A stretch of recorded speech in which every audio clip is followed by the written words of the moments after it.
एक लड़का अपनी सोशल मीडिया पर इस तरह ज़िंदगी जीने की कोशिश करता है, वह सिर्फ दिखावे की ज़िंदगी सोचता है कि यह दिखावे की ज़िंदगी जीकर हम दुनिया में ऐश और आराम से रहेंगे। और इसी जब दिखावे की ज़िंदगी जीने लगता है तो उसी एक जो आईडी होता है, उसी आईडी के थ्रू एक लड़की से उस तरह उसको मोहब्बत हो जाता है कि वह लड़की उस पर जान देने के लिए तैयार हो जाती है। लेकिन जब लड़की के सामने उसकी सारी सच्चाई आती है तो लड़की जान के हैरान हो जाती है और वह सोचने लगती है, और जब उसके पास से वह लड़की निकलने लगती तो निकल नहीं पाती, और वहाँ से ना निकल पाने की वजह से उस लड़की की वहीं पर वह लास्ट ज़िंदगी का आखिरी दिन हो जाता है।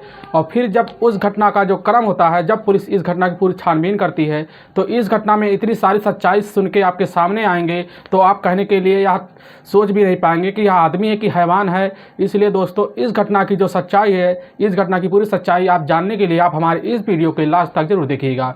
नमस्कार दोस्तों, मैं प्रदीप कुमार आपको इस स्टडी बात चैनल में स्वागत करता हूं। दोस्तों आज की यह जो घटना है, यह घटना जो निकल के सामने आ रही है, यह पश्चिमी बंगाल के ही एक बानाकुंडा इलाके की है। उसी इलाके से जिसमें एक बैंक मैनेजर थे, उनकी एक लड़की थी जिसका नाम होता है आकांक्षा, जिसको प्यार से लोग श्वेता बुलाते थे। और वह लड़की इस तरह अपने ही पढ़ाई में मग्न रहती थी कि वह कुछ कर गुजरने के लिए वह तैयार हो जाती थी। जिससे जब उस लड़की की उम्र होती है कमाने की, तो वहाँ पर वह लड़की अपने पिता से यह बात कह के निकल जाती है कि पिताजी हमें जा रहे हैं विदेश और वहाँ पर हमारी नौकरी लग गई। तो उसके घर वाले खुश हो जाते हैं कि हमारी लड़की की नौकरी लग गई है तो वह विदेश जाके बहुत अच्छे सी माहौल में रहने लगेगी।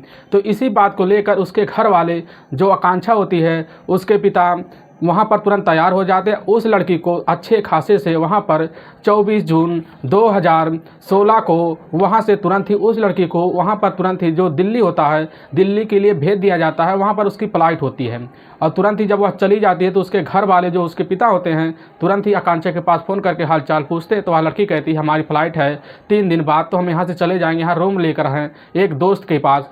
तो वह लड़की जो आकांक्षा होती है वह अपनी पिता से यह बात सारी बता देती है और तुरंत ही वहाँ निकल जाती है। जितने भी उसके थे रास्ते में जाने के लिए सब कुछ बता देती है, हमारे पास व्यवस्था हो गया, हम चले जाएंगे। तो वहाँ से जब निकल जाती है तो उसके घर वाले जब फ़ोन मिलाते हैं, धीरे धीरे ऐसे 4 महीने का वक्त गुजर जाता है और यह वक्त गुजरते गुजरते उस लड़की का फ़ोन भी नहीं आता है। जो उससे बातें होता था वह भी बंद होने लगता है। फिर उसके घर वाले चिंता करने लगते कि हमारी बेटी आकांक्षा का फ़ोन क्यों नहीं लग रहा है, जिससे उसके घर वाले अब कुछ भी नहीं पाते। तुरंत ही वह वहाँ के पुलिस थाने के ही पास वहाँ जाते हैं, दिसंबर में जाते हैं, 16 दिसंबर 2016 को जाते हैं। वहाँ पुलिस में जब कंप्लेन अपने बेटी का गुमशुदा की रिपोर्ट लिखवाने लगते हैं तो पुलिस वाले इस रिपोर्ट को लिख लेते हैं और उस लड़की को ढूंढना शुरू कर देते हैं। फिर ढूंढते ढूंढते उनका समय न जाने कैसा बीत जाता है कि वह लड़की मिलती नहीं। फिर जब एक दिन आता है, फरवरी का दिन आता है, फरवरी 2017 के दिन आता है, तो वह लड़की का जो मोबाइल नंबर होता है, वह मोबाइल नंबर उसी के ही एरिया, जो मध्य प्रदेश होता है, मध्य प्रदेश के एरिया भोपाल के ही पास गोविंदपुरा एरिया के पास थोड़ी दूर पे रहने वाले एक साकेत इलाका पड़ता है, उसी में 3A सेक्टर में वह लड़की का जो श्वेता होती है, उस लड़की का मोबाइल नंबर निकल जाता है। जिससे पुलिस उसी समय तुरंत वहाँ के लिए रवाना हो जाती है। भोपाल के पास जब उस गोविंदपुरा एरिया में पहुँचती है उस साकेत में, तो वहाँ पर तुरंत जो एक गेट होता है, उसी जहाँ पर लोकेशन बता रहा होता है, तो मौके पर पुलिस वहाँ पर पहुँचती है और उस गेट को खटखटाने लगती है। तो वहाँ पर एक व्यक्ति निकलता है तो उसको फ़ोटो दिखाया जाता है। तो फ़ोटो दिखाने के बाद वह लड़का थोड़ा हैरान हो जाता है, वह बोल नहीं पाता ढंग से। तो पुलिस जो होता है तुरंत ही उस पर शक करने लगता है और उसको पुलिस वहाँ पर तुरंत ही उसके ऊपर ज़्यादा प्रेशर मारता है, जिससे वह लड़का तुरंत यह कबूलने के लिए तैयार हो जाता है। जब वह अंदर घुसते, जो पुलिस वाले साथ में टीम गई होती है, और वह अंदर घुसते ही पुलिस को बताने लगता है क्या लड़की इस चबूतरे के नीचे है, तो पुलिस वाले भी हैरान हो जाते हैं। और वहाँ पर एक रखा बेड होता है और बेड पे बहुत सारे सामान रखे होते हैं जो उसका सोने का सामान होता है, और जिससे उस लड़के का नाम होता है उदयन दास। उदयन दास जो होता है वह बोलने लगता है। तुरंत ही पुलिस उस बेड को हटाती है। हटाने के बाद वहाँ पर चबूतरा देखती है तो पुलिस हैरान हो जाती है। तुरंत इस चबूतरे को जब तोड़ने लगती है पुलिस, तो तोड़ने के वक्त लगभग 8 घंटे लगातार उस चबूतरे को इस तरह तोड़ा जाता है जिससे वह तब जो चबूतरा होता है वह पूरी तरह से टूट ही नहीं पाता। तब वहाँ पर एक मशीन की व्यवस्था की जाती है और उस मशीन के 2 ब्लेड टूट भी जाते हैं तोड़ते तोड़ते। तो वहाँ पर जब वह चबूतरा निकलता है तो उसके अंदर एक संदूक होता है, और संदूक में जो संदूक संदूक होता है उसी में एक लाश होती है जिससे पूरी तरह से सीमेंट लगा होता है। तो वह सीमेंट के अंदर ही जब पूरी तरह से उसको तोड़ दिया जाता है तो वहाँ पर एक लड़की की लाश निकलती है। तुरंत ही पुलिस उस लड़की को लाश के निकाल के वहाँ पर वह जो होता है उस लड़के उदयन दास से पूछा जाता है कि आखिर यह मामला क्या है। तो जो उदयन दास होता है वह सारी मामला पुलिस को उसी समय वह बताने के लिए पूरी तरह से बेबस हो जाता है और वह बताने लगता है कि यह लड़की हमारे पास 24 जून 2016 को हमारे पास दिल्ली में हमारे लिए यहाँ पर आई थी और हम दोनों जो कि विदेश जाने वाले थे, तो जिससे हमारी फ़्लाइट थी, यह लड़की हमारे साथ रहने लगती है। हमने ITI किया हुआ है और इसी के थ्रू हम वहाँ पर जाने वाले थे। तो वह लड़का जो बताने लगता है कि सबके सामने सच्चाई, कि वह कहने लगता है कि हमारी इस लड़की के साथ 2007 से ही इसके साथ हम रिलेशन में आ गए थे, क्योंकि जब उस समय का लोग इंस्टाग्राम एंड फेसबुक और जो एंड वगैरह ट्विटर जो होते थे उसी के माध्यम से हम इस लड़की से ज़्यादा बातें किया करते थे। और इस लड़की जो श्वेता होती है उसके मोबाइल पे वह लड़का फ़ोटो सेंड किया करता था। फ़ोटो ऐसा होता था जैसे वह लड़का उस समय लगता था कि वह विदेश में रहने वाला होता है। तो वह जो श्वेता होती है आकांक्षा, यानी आकांक्षा उसी समय समझ जाती है कि लड़का विदेश में रहता है, इसके साथ हमारी ज़िंदगी अच्छे से गुजर सकती है। तो उस लड़के जो उदयन दास होता है उससे आकांक्षा बात ही करना शुरू कर देती उस समय। और बात करते करते ऐसे ही इंटरनेट की दुनिया में और तेज़ी से कई सोशल मीडिया आ जाते हैं जिसमें वह आकांक्षा उससे बातें करते करते धीरे धीरे उसका वक्त गुजरने लगता है। और उसी बीच सोचती है जो आकांक्षा होती है कि उदयन दास के साथ हम रहेंगे तो हमारी ज़िंदगी जो है वह आगे करियर बनी जाएगी। तो उसी बीच जब 2016 का वक्त आता है तो वह जो लड़की होती है वह आकांक्षा 24 जून को निकल के वह उसी के पास, जब उदयन दास उसको बुलाता है कि हमें विदेश चलना है तो वह उदयन दास ही बुला लेता है। तो उसी समय वह दिल्ली पहुंच जाती है उस लड़के के पास। और वह जो लड़का उदयन दास होता है उसका खुद ही फ्लैट होता है उसी दिल्ली में, और उसी दिल्ली में वह अपना ही रहता है। तो वह लड़की को बता देता कि हमारा ही फ्लैट है, हम इसी में रहते हैं, इसमें किराया हमारा ही आता है। तो वह लड़की सोचती है कि हमारा फ़्लाइट है, तो वह उसी समय जो वह बता देता कि फ़्लाइट तो मिस हो चुकी है, अब जो टिकट बनेगा वह काफ़ी दिनों बाद तक हमारे साथ रहना होगा। तो वह लड़की उसके साथ ही रहने लगती क्योंकि अब उसी के साथ वह ज़िंदगी गुजारना चाहती थी। धीरे धीरे इनमें रिलेशन इतना बढ़ गया कि वह दोनों इतना करीब आने लगते हैं, आकांक्षा होता है उदयन दास करीब आने लगते हैं कि वह साथ रहने के लिए भी तैयार हो जाते हैं। और जो वह लड़की होती है इस लड़के के साथ जीने कस्में मरने की कस्में भी खाने लगती है। वह लड़का उदयन दास भी तैयार हो जाता है इस लड़के के साथ रहने की और पूरी ज़िंदगी साथ गुजारने की। वह सोचता हमारे सिवा इस ज़िंदगी में कोई नहीं है।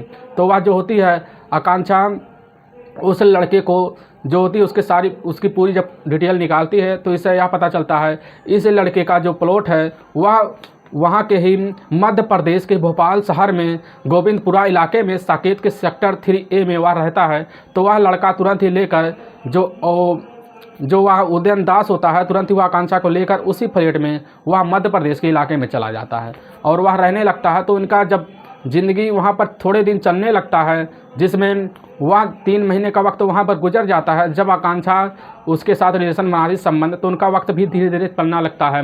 और जब निकलने लगता है आकांक्षा उससे बोलती है क्यों ना हम चलो विदेश, टाइम हो गया है।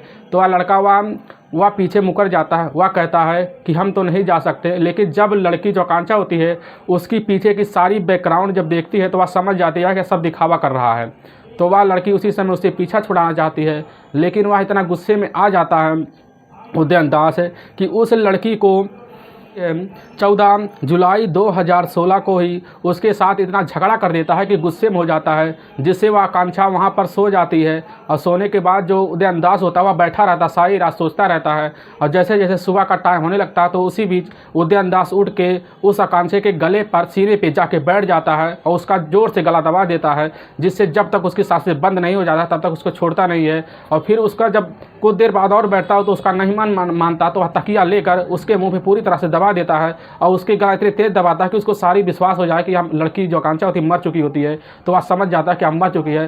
तुरंत ही उसको उठाकर वहाँ के उसी अपने चारपाई जो रखा होता है उसी चारपाई में के नीचे वह गड्ढा खोदता है और खोदने के बाद उस लड़की आकांक्षा को एक बोरी में भर के उसी संदूक में लगा देता है। वहाँ पर लगभग 16 बोरी सीमेंट का कट्टा मंगा लेता है और मंगाने के बाद सीमेंट जो होता है उसमें कंक्रीट और ईंट जो पत्थर होते हैं साथ में मिलाकर उस बाकस में भर देता है, जिससे पूरी तरह से वह एक पूरी तरह से स्ट्रॉन्ग चबूतरा बन जाता है और उस लड़की को उसी में दफना देता है। और दफनाने के बाद वह उसके ऊपर बैठ के लगातार लगभग जब 7 से 8 महीने का दिन बीत जाता है, उसी पे कई बताया जाता है कि वह लड़का जो होता है उदयन दास उसी पे बैठकर ही शराब की नशा किया करता था।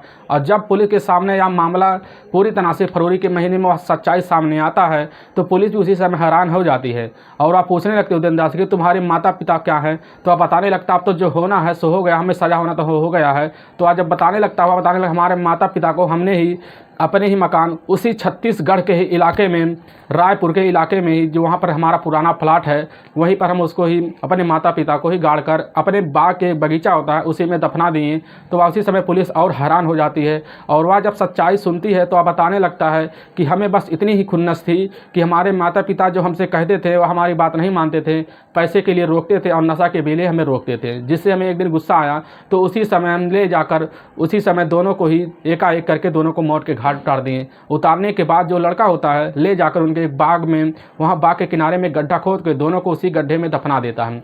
और जब पुलिस उस मामले की सुनती है तो वहाँ से तुरंत ले जाकर उस छत्तीसगढ़ के रायपुर इलाके में उस जहाँ पर खोदती है तो वहाँ पर सारे उस जो उसके माता पिता होते हैं उनके तुरंत ही वह कंकाल निकलते हैं। निकलने के बाद पुलिस उनको हिरासत में लेती है और इस लड़के को जो होता है एक लंबे सज़ा के लिए भेज दिया जाता है। बताया जाता है जब यह लड़का इतना पैसा कमा लेता है, जिसकी इसकी 3 जगह पर ज़मीन होता है, मध्य प्रदेश से भी इसका अच्छा सा किराया आ रहा होता है और दिल्ली से भी किराया आ रहा, छत्तीसगढ़ का ही अपना जो मकान होता है उसमें भी किराया आ जाता है। और बताया जाता है जब इस लड़के का इतना बड़ा इसके जो पिता थे, इसके 1 लाख का बीमा था, जो यह बीमा था यह FD के नाम ट्रांसफ़र करके अपने अकाउंट में जमा कर लिया था, जिसके अच्छे खासे इसका ब्याज मिलता था और यह सारा पैसा उड़ाता था, अपनी ज़िंदगी को अच्छे से गुजार रहा होता है। लेकिन बस इसका इतना ही ख्वाहिश था कि हम विदेश जाए और रहेंगे और इसी बीच यह लड़की जो होती है श्वेता फंस जाती है और यह अपनी ज़िंदगी से हाथ धोना पड़ जाता है। दोस्तों आप इस घटना के बारे में क्या कहेंगे? क्या यह लड़का था, क्या यह जो एक सनकी था, आप जो भी कहना चाहेंगे हमारे इस कमेंट बॉक्स में ज़रूर कहें। दोस्तों इस घटना का मकसद हमें आपको ठेस पहुंचाना नहीं है, बस आपको हम सावधान और सतर्क करना चाहते हैं, इसलिए जहां भी रहे आप सावधान और सुरक्षित जरूर रहें। दोस्तों अगर आपको यह वीडियो पसंद आ रहा तो हमारे इस चैनल को ज़्यादा से ज़्यादा शेयर करें और सब्सक्राइब जरूर कर लें, जिससे हम आपके बहुत आभारी रहेंगे। फिर मिलेंगे नेक्स्ट वीडियो लेके, तब तक के लिए राम राम, जय हिंद दोस्तों।